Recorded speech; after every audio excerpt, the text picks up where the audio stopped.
अब मेरी बात सुन लीजिए। 6 महीने 1 साल बाद एफआईआर दर्ज करा। मेरी बात सुनिए, एफआईआर तो सरकार ने दर्ज ही नहीं की।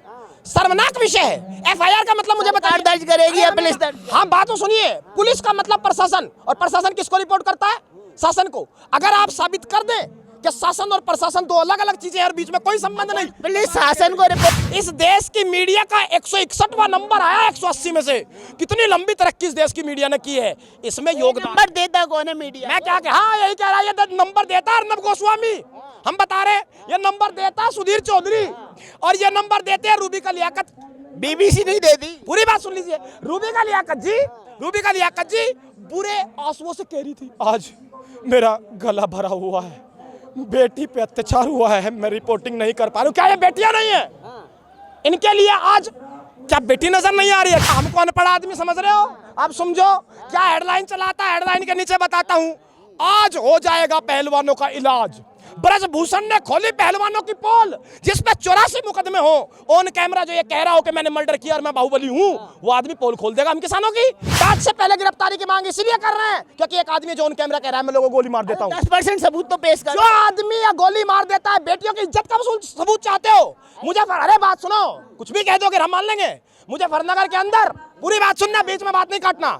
मुजफ्फरनगर के अंदर अभी 3 दिन पहले जजमेंट आया है दंगे के केस में, गैंग रेप का। उस कोर्ट के स्टेटमेंट को गौर से पढ़ लेना। उसमें कोर्ट ने कहा कि यौन शोषण और बलात्कार का कोई सबूत नहीं होता, वहां कोई कैमरा नहीं चला होता। पीड़िता के बयान की ईमानदारी को सबूत मानते हुए हम इनको मुर्कैद देते हैं। तुम क्या इस देश में यौन शोषण का सबूत चाहते हो? एहसान कर दिया, इस्तीफा ले लिया। इस देश के प्रधानमंत्री थे ब्रजभूषण, इस देश के मंत्री थे ब्रजभूषण, कि जिनके इस्तीफा देने के बाद भारत की जीडीपी 0% पे आ जाएगी, जिनके इस्तीफा देने के बाद भारत में दोबारा गुजरात जैसा भूकंप आ जाएगा। इस तरह के शर्मनाक व्यक्ति को इस देश में सार्वजनिक जिंदगी में होना नहीं चाहिए, जिसपे 24 मुकदमों की फहरिस्त हो, जिसपे 1996 में दाऊद इब्राहिम से मिलने का आरोप लगा हो, जिस व्यक्ति पर टाड़ा लग चुका हो। इस तरह के आरोप अगर किसी व्यक्ति पर लगते हैं और उसके बावजूद वो अपनी पत्नी से कहता है कि चुनाव में उतर जाइए, इस तरह के व्यक्ति को शर्मनाक होना चाहिए। ऐसा कोई नेता जिस पे आरोप ना लगे हो? ऐसा नहीं है, ये तो राजनीति का दुर्भाग्य है। जो इधर पक्ष लेने आ रहे हैं उन पे भी आरोप लगे हो। पप्पू यादव पे भी 32 मुकदमे दर्ज। हम कह रहे हैं कि इसका पीछे कारण कौन है? प्रधानमंत्री ने 2015 में कहा था कि सौगंध खाता हूं इस देश की मिट्टी की, कि सत्ता में जाने के बाद इस देश के संसद में एक एक अपराधी को चुन करके स्वच्छ कर दूंगा। क्या हुआ उस वादे का और कितनी कार्रवाई हुई? आप ज्ञानी पत्रकार हैं, मुझे बता दीजिए। पत्रकार का मैं सवाल। अरे हम कह रहे हैं, बता रहे हैं।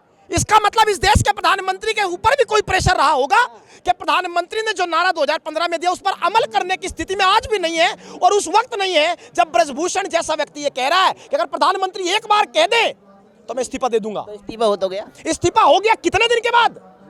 कितने दिन के बाद? क्या प्रधानमंत्री ने कर्नाटक का चुनाव बड़ा था क्या? प्रधानमंत्री ने कर्नाटक के चुनाव में जय हनुमान का नारा दिया, वो बड़ी बात है कि हनुमान जी ने आशीर्वाद किसी और को दे दिया। उस बात पर हम जाना नहीं चाहते। राजनीति को टांगे खूंटी पे और बात को समझने की कोशिश करिए। प्रधानमंत्री ने कर्नाटक के अंदर हनुमान का नारा तब दिया जब दिल्ली में सीता का अपमान कर रहे थे। इस देश में सीता का अपमान और हनुमान का गुणगान एक साथ नहीं चल सकता, इसलिए देश के प्रधानमंत्री को भी सोचना चाहिए। अब मेरी बात सुन लीजिए। 6 महीने 1 साल बाद एफआईआर दर्ज करा। मेरी बात सुनिए, एफआईआर तो सरकार ने दर्ज ही नहीं की। शर्मनाक विषय है। एफआईआर का मतलब मुझे बताइए। दर्ज करेगी या पुलिस दर्ज? हाँ, बात तो सुनिए। पुलिस का मतलब प्रशासन, और प्रशासन किसको रिपोर्ट करता है? शासन को। अगर आप साबित कर दें कि शासन और प्रशासन दो अलग अलग चीजें हैं और बीच में कोई संबंध नहीं, पुलिस शासन को रिपोर्ट करता है तो सुप्रीम कोर्ट को। हम कह रहे हैं, हमारे सवाल पे आइए। अगर आप ये साबित कर दें कि प्रशासन और शासन के बीच में कोई संबंध नहीं तो बात आगे बढ़ाएं। आपको मैं मौका देता हूं, साबित करिए। अगर इस देश का प्रशासन शासन को रिपोर्ट करता है, इसका मतलब जब गोल्ड मेडलिस्ट, क्या ये आम बेटियां हैं? ओलंपिक में गोल्ड मेडलिस्ट, कॉमनवेल्थ का गोल्ड मेडलिस्ट इस देश में सड़कों पर है, क्या छाप रहा होगा अंतर्राष्ट्रीय मीडिया? तो देश की सरकार है, फास्ट ट्रैक कोर्ट में मुकदमे ले जाओ। किसने रोका है? हमने रोका है। देश के प्रधानमंत्री को चिट्ठी हमने लिखी है, फास्ट ट्रैक कोर्ट में सुनवाई मत कराइए। कराइए आप। इस देश ऐसे ही हर मामले की सुनवाई वैसे ही होगी जैसे सिद्धा बाल करके चल। हम बता रहे हैं दिक्कत कहाँ है।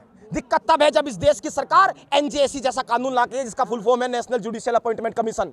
सरकार को क्या आपत्ति है कि कह रही है कि जज की नियुक्ति में हमारे लोग होने चाहिए? क्या सरकार न्यायपालिका पे कब्जा चाहती है?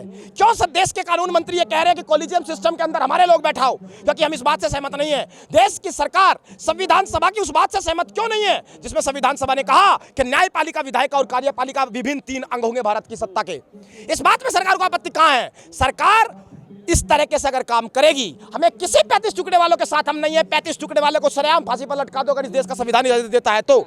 किसान की बेटी, किसान की बेटी क्या ताकत है? पूरी बात सुन लो, बीच में बात नहीं काटो। 21 तारीख को बता देंगे हमारी ताकत क्या है। आप ही जैसा पत्रकार बता रहा हूँ, किसान आंदोलन में मुझे कहता था क्या हो जाएगा, बहुमत की सरकार है, क्या बिगाड़ लोगे, मोदी जी का क्या हुआ। हमने कहा भाई सुनो, वक्त लो, बिगाड़ देंगे।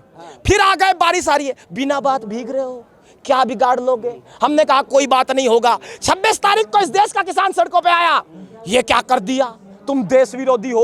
जो व्यक्ति ढोलक बजा रहा था जय मोदी जय मोदी जय कानून, मोदी जी अचानक आए, कानून निरस्त, बोला बेकार कानून, मोदी जी ने एहसान कर दिया कानून। मतलब लाए थे तब भी एहसान किया, निरस्त किया तब भी एहसान किया। एक तरफ तो ठीक है मामला।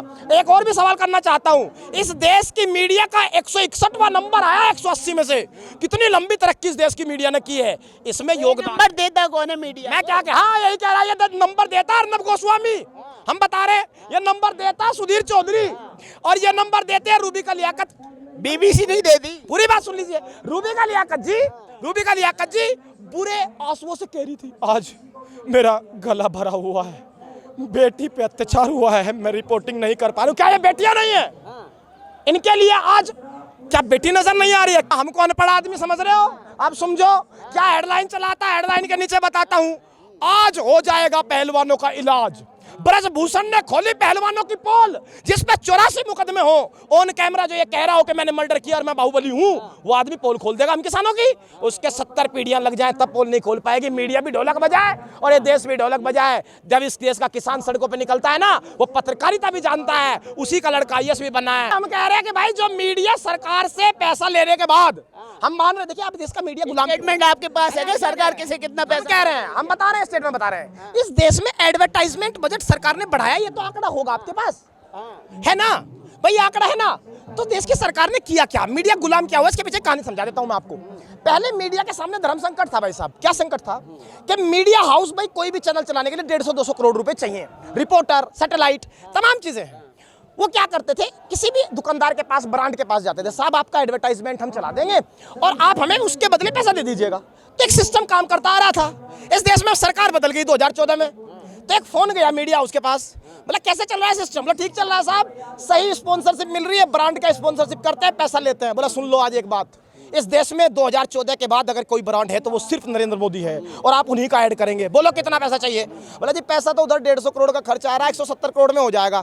कोई बात नहीं, फोन लगाया, आज ही इस देश का एडवर्टाइजमेंट बजट बढ़ा दिया जाए। तथाकथित युग पुरुष प्रधानमंत्री, उनको ऐड की जरूरत है और उस देश का ऐड मीडिया करेगा। जिस देश का मीडिया इस सवाल को उठाने की हिम्मत नहीं है कि 8 साल में जो इतना बड़ा वक्ता प्रधानमंत्री हो, दुनिया गौरव की तरह देख रही हो, क्या वो प्रेस कॉन्फ्रेंस नहीं कर सकता? सवालों से डर लगता है इतने अच्छे वक्ता को? वो तो देश का गौरव होना चाहिए। खबर छपेगी जिस तरह अमेरिका में छपती है कि भारत के प्रधानमंत्री ने खुलेआम लिए मीडिया के सवाल, लेकिन प्रधानमंत्री सवाल नहीं लेते। एक बार ले लिया था 2019 के चुनाव में आके, नहीं अमित शाह जी जवाब देंगे। क्या इस देश में इतना कमजोर प्रधानमंत्री हो सकता है जो मीडिया के सवाल ना ले पाए? और सवाल कैसे है मीडिया के, बता देता हूं। मोदी जी इस देश के लिए बड़ा गौरव का विषय है, जानना चाहेगा ये देश आप आम काट कर खाते हैं कि चूस कर? ये देश जानना चाहता है कि आप बंटवा रखते हैं क्या? कितना बड़ा सवाल है। अक्षय कुमार को भी आप मीडिया में, अगर प्रधानमंत्री का बंटवा तो अक्षय कुमार भी मीडिया के, अरे बंटवा तो अक्षय कुमार नहीं है। अगर इस देश का बंटवा भारत की GDP बढ़ा सकता हो, प्रधानमंत्री के जेब में पड़ा बंटवा अगर बेरोजगारी का समाधान हो, प्रधानमंत्री की जेब में पड़ा बंटवा अगर हर समस्या का समाधान हो, तो ऐसे बंटवे को आज इस सोने की जड़ियों में जड़वा करके इस देश के संविधान की किताब के ऊपर रख दो, समस्या आएगी ही नहीं। भाई दोषी पाए जाएंगे तो जांच तो होगी, उसके नहीं पाए जाते तो कह रहे हैं जांच तो होगी। और जांच में जब FIR ही होने को तैयार देश का प्रशासन नहीं कर रहा था, सुप्रीम कोर्ट को कहना पड़ा FIR कर लो, तो फिर जांच तो तभी होती अगर FIR होती। तो दो पक्षी क्यों नहीं हुआ? तो दो पक्षी, FIR क्यों नहीं हुआ? हो गया, हो तो गया। किसके कहने पे? सुप्रीम कोर्ट ने तो कराया। इसके लिए इतना शर्मनाक विषय है कि बेटी को न्याय के लिए हर सुप्रीम कोर्ट जाना पड़ेगा। कितनी बेटियां जाएगी? कितने सुप्रीम कोर्ट टाइम दे पाएगा? सवाल को सवाल कहने की हिम्मत रखिए अगर आप में हिम्मत है। 6 साल बाद भी तो न्याय मांगने सुप्रीम कोर्ट कोई नहीं जाता। हम बता रहे हैं 24 घंटे में तो जाओ ना। हम बता रहे हैं अगर, अरे हम बता रहे हैं, हमारी बात को सुनिए। बेटी की इज्जत होती है। 600 साल बाद रानी लक्ष्मीबाई का कोई अपमान करेगा, आज भी हम गर्भान पकड़ लेंगे। तुम ये कहेंगे कि अपमान सिद्ध तो होगा। अपमान सिर्फ होगा जांच से। हाँ तो जांच होने तो दो, आप होने के पहले ही कह रहे हो गिरफ्तारी। अब सुनो मेरी बात, कोई एक आंकड़ा बता दो कि हमने जांच में अवरोध किया हो। दिल्ली पुलिस स्टेटमेंट लेने आई कि हमने नहीं दिया। लेकिन जांच से पहले गिरफ्तारी की मांग भी तो आप ही कर रहे हो। जांच से पहले गिरफ्तारी की मांग इसलिए कर रहे हैं क्योंकि एक आदमी जो ऑन कैमरा कह रहा है मैं लोगों को गोली मार देता हूँ। 10% सबूत तो पेश जो करो। आदमी या गोली मार देता है, बेटियों की इज्जत का सबूत चाहते हो? मुझे अरे बात सुनो, कुछ भी कह दोगे हम मान लेंगे। मुजफ्फरनगर के अंदर, पूरी बात सुनना, बीच में बात नहीं काटना। मुजफ्फरनगर के अंदर अभी 3 दिन पहले जजमेंट आया है दंगे के केस में, गैंग रेप का। उस कोर्ट के स्टेटमेंट को गौर से पढ़ लेना।